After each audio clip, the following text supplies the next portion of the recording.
ఎట్లా మీ ఎమ్మెల్యే గోపీనాథ్ చనిపోవడంతో ఉప ఎన్నిక వచ్చింది.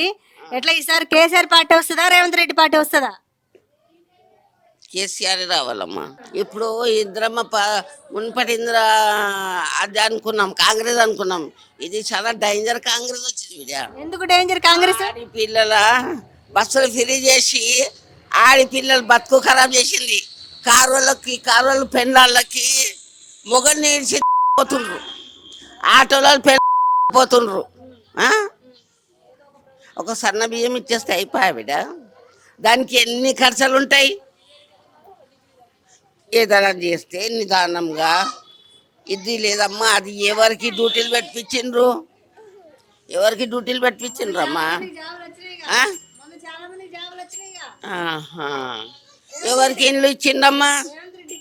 రేవంత్ రెడ్డి కట్టి పెట్టిండా?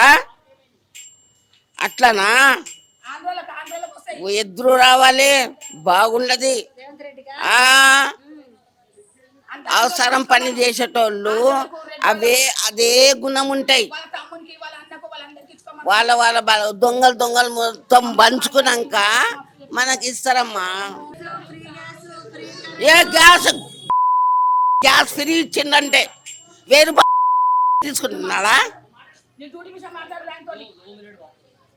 చెప్పమ్మా. ఇగో ఏదన్నా మాట మాట్లాడితే మాట పోవద్దు, కట్టే ఇరగొద్దు, అట్లా చేసి చూపాట. ఎన్ని వార్తలు చెప్పిండు ఆయన? 7-8 వార్తలు చెప్పిండు. ఏం చేసిండమ్మా? బస్సు ఒక ఫ్రీ చేసిందంట. ఒక ఆడపిల్ల ఏదో ఎవరో చెప్పిండు, ఇట్లా కాదు ఇట్లా చేస్తే మనం గెలుస్తామని చెప్పి. ఏం చేసిండు బిడ్డ? ఏమీ చేయలేదు బిడ్డ. ఇప్పటిదాకా మేము కేసీఆర్ ఇచ్చిన బట్టలు పండుగ, దసరా పండుగకి, రంజాన్ పండుగకి అమ్మ ఇంటి బట్టలు, మళ్ళీ దాంట్లో మన షురుకుర్మా షర్ట్లు గోపీనాథ్ ఇస్తుండే. ఈయన ఏమి ఇచ్చిండే బిడ్డ? వచ్చినప్పుడు ఏమి ఇచ్చిండు? జర నయంతో మాట్లాడాలి బిడ్డ. సన్న బియ్యం అన్నా, సన్న బియ్యం ఇచ్చిన. ఇగో 3 పిల్లల తల్లి ఉన్నది. ఇగో లాస్ట్ కిట్ వస్తుంది.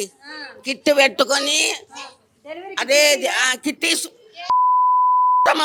అవి మేము కేసీఆర్తో నాకి 8 మంది పిల్లలు, 8 మంది పిల్లలకు కూడా కిట్లు వచ్చినాయి. కేసీఆరే ఇచ్చింది హాస్పిటల్లో. మళ్ళీ వస్తేప్పుడు టికెట్ పైసలు ఇస్తుండే, ఛార్జ్ పైసలు. నువ్వు ఏమి ఇచ్చినావు?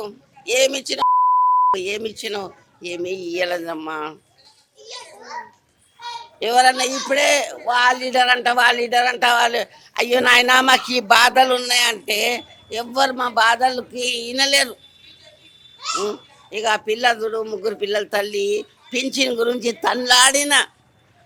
ఇప్పుడు 2 ఏళ్ళు అవుతుంది ఆ భర్త చచ్చిపోయి. లే బిడ్డ, అమ్మా ఇల్లు లేదు, ఆకిట్ లేదు, ఏం లేదు. ఆ పిల్లకి నా 8 మంది పిల్లలకి ఇల్లు లేదు, ఆకిట్ లేదు బిడ్డ. ఆటో నడిపించుకుంటారు, ఏదో కూలి పని చేసుకొని వాళ్ళు బతుకుతారు. లే బిడ్డ, ఇస్తారని అన్ని రాసి కాగితాలు బిడాలు అన్నీ ఇంట్లో ఉన్నాయి బిడ్డ. తెచ్చి చూపెడితే నవ్వుతారు మీరు. ఇంకేమి ఇస్తారు బిడ్డ? మనకి పెళ్లికి తులం బంగారం ఇస్తున్నాడంట రేవంత్ రెడ్డి. ఇగో చేసుకున్నా, ఒక తులం బిల్ల చేసుకున్నా. ఏమో ఆయనకి ముబారక్. మొత్తం ఏమేమి వార్తలు చెప్పిండో ఆ వార్తలన్నీ ఆయనకే ముబారక్. ఎట్లా మరి ఈసారి జూబ్లీస్ కేసీఆర్ పార్టీ వస్తుందా, రేవంత్ రెడ్డి పార్టీయా? ఇదే వస్తుంది, కేసీఆర్ పార్టీ వస్తుంది. పెన్షన్ వస్తుందా? 2000 4000 ఇస్తా అన్నాడు. అది కేసీఆర్ది కదా పెన్షన్? కేసీఆర్ది. అది పైసలు అన్నీ పెళ్లి కోసం పెడుతున్నాం. 2000 రేవంత్ రెడ్డి పెళ్లి కోసం పెడుతున్నాం. 2000 జమ చేస్తున్నాం. ఇక్కడ మీ ఎమ్మెల్యే గోపీనాథ్ గారు చనిపోయారు కదా, ఇప్పుడు ఉప ఎన్నిక వస్తుంది. ఇక్కడ ఏ పార్టీ వస్తుంది? ఇప్పుడు ఆయనకే వేస్తారు. ఎవరు? గోపీనాథ్కే వేస్తారు, ఆయన భార్యకే వేస్తారు. ఎందుకు రేవంత్ రెడ్డికి వేయరా? ఏమంటే ఏం చేయలేదు ఆయన, అందుకని ఆయనకే వేస్తాం. ఆయన అన్ని చేసినాడు కదా. ఎట్ట మర్చిపోతామా? నీకు పెన్షన్ ఇవ్వట్లే? లేదమ్మా, 77 ఏండ్ల పెన్షన్లులే ఏమీలే. అమరుగా ఉంది. కేసీఆర్ అన్నప్పుడు ఎట్లుండమ్మా? బాగా అన్ని చూసినాడు కదా, బతుకమ్మ పండుగ చీరలు ఇచ్చినాడు, చెత్త బండి తీసుకొచ్చి పెట్టినాడు, నల్ల బిల్లు మాఫీ చేసినాడు, లేని వాళ్ళకి ఇల్లు ఇచ్చినాడు కదా. ఈయన ఏమి ఇచ్చినాడు? ఏమి ఇయ్యలేదు కదా, ఇచ్చాడుగా ఏమి ఇయ్యలేదు కదా. బస్సు బస్సు వాళ్ళకి ఇచ్చినాడు ఎవరికో, దూరాభారం ఉండే వాళ్ళకి. వాళ్ళు ఎక్కిపోమని వాళ్ళని ఏమని చెప్పు. ఎక్కిపోయినారు చూడు, బస్సుకి ఆడాడు దిగినారు చూడు, వాళ్ళు ఏమని చెప్పు. ఈడెవరు వేయరు ఆయనకి. మీ ఎమ్మెల్యే గోపీనాథ్ గారు చనిపోవడంతో ఉప ఎన్నిక వచ్చింది. ఇట్లా ఈసారి ఈ జూబ్లీస్ ఉప ఎన్నికలు ఏ పార్టీకి టఫ్ ఉండబోతుంది? టఫ్ ఉండబోతుందంటే టఫ్ ఉంటుంది, కానీ ఈసారి రేవంత్ రెడ్డి అయితే రాడు, అది కన్ఫామ్ అయితే మేము చెప్తాము. 6 పథకాల ఫ్రీ బస్ వస్తుంది, ఫ్రీ గ్యాస్. బస్సు కాదు తీసుకున్నా మేమైతే ఏమి ఇవ్వము. 15 సంవత్సరాలు అవుతుంది, పింఛన్ లేదు, విడో పింఛన్ లేదు. పెట్టినాము 4-5 సార్లు పెట్టినాము, పోతున్నాము వస్తున్నాము, అప్లికేషన్లు వేస్తున్నాము వస్తున్నాము, ఇంతవరకు ఒక్కటి ఇవ్వలేదు. అదేది ఇండ్లు ఇస్తామన్నారు, ఇల్లు ఇవ్వలేదు. పోనీ కేసీఆర్ వచ్చినప్పుడన్నా ఏదో దొరికిన వాళ్ళకి దొరికినాయి, వచ్చిన వాళ్ళకి వచ్చినాయి, మాకు రాకపోయినా కూడా అనుకున్నాము అంతో ఇంతో అని. ఈయన వచ్చి నేను అవి చేస్తాను ఇవి చేస్తాను, అవి పెడతాము ఇవి పెడతాము, 2500 వేస్తాము, లేడీస్కి అందరిని ఇంట్లో కూర్చోబెడతాము, ఫ్రీ బస్సులు వేసేసి కోట్లు ఇస్తాం, అందరికి జాబులు ఇస్తామన్నారు. నాకు 2 కూతుర్లు, మరి భర్త లేడు, 15 సంవత్సరాలు అయిపోయింది. వచ్చినాయి జాబ్స్లు, ఉన్న వాళ్ళకి వచ్చినాయి, ఉన్నోడే పంచుకుంటున్నాడు, లేని వాళ్ళకి ఎవరికి లేదు. మేము ఎంత చదువుకున్నా ఎంత డిగ్రీలు చేసినా ఏం చేసినా పక్కకు దొబ్బేస్తారు అప్లికేషన్లు.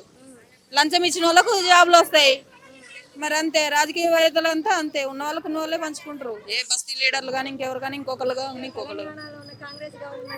నేను 30 ఏళ్ళు అవుతుంది తెలంగాణకు వచ్చి, ఇంతవరకు ఏదీ లేదు. నేను వచ్చినప్పటికీ తెలంగాణ ఎట్లునింది? రాళ్ళు ఉన్నింది. ఇప్పుడు ఎట్లా డెవలప్ అయింది?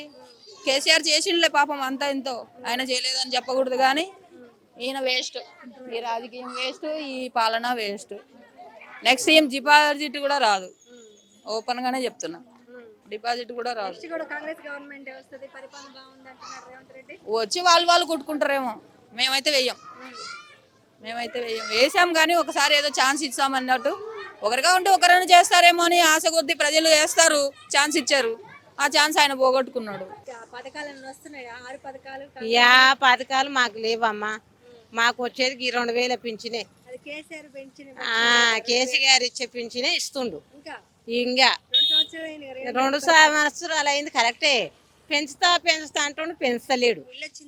మాకు ఇక్కడ ఈ సొంతం ఇల్లే, మా సొంతం జాగా తీసుకొని కేసీఆర్ ఉన్నప్పుడే కట్టించిండు. మా కేసీఆర్ ఇచ్చిన ఇల్లే ఉంది. ఫ్రీ గ్యాస్ ఏం లేదు కదమ్మా, 900 అయింది కదా. ఫ్రీ కరెంటు కొంతమందికి అయింది, కొంతమందికి కాలేదమ్మా. మాకైతే ఫ్రీది ఏం లేదు, మేము పైసలే కడుతున్నామా. అవి ఏం లేవు.